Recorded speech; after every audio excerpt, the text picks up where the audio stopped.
It's a big day for the Treasurer. It was the day he was due to hand down his back in the black surplus. We've seen him just 5 minutes or so ago walking in side by side with the Prime Minister, this coalition party room meeting, which is being held in the Great Hall downstairs of Parliament House as opposed to the normal room that they hold this in. It's going to be a big day for him, outlining a series of the economic tolls that this has taken on the Australian economy. In particular, we're going to hear today about the cost that would be imposed per week if the states have to go back to these tighter lockdowns that were eased in recent days. Here's the map looking right across the country of this economic toll that is going to be put in place if we do have to go back to that. In New South Wales, a $1.4 billion cost per week. Down in Victoria, around $1 billion. Queensland, $800 million or so, and in the West, around $500 million.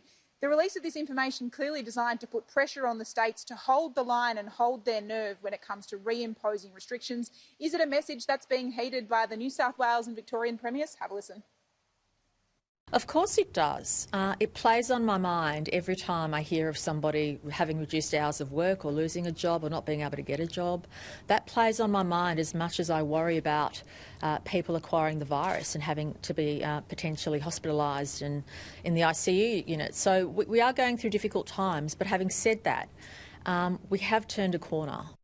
You only get one chance to take these first steps. Unless you're prepared to settle for winding all this back and going into an even harder lockdown. I just don't think we should be doing that.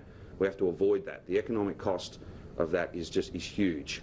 We're all about trying to avoid a second wave. We will have virus in the community, we will have outbreaks, but we're confident that we can manage that. Trudy, meanwhile, those tensions, the trade tensions with China are ramping up again. Beijing reportedly delisting 4 Australian abattoirs.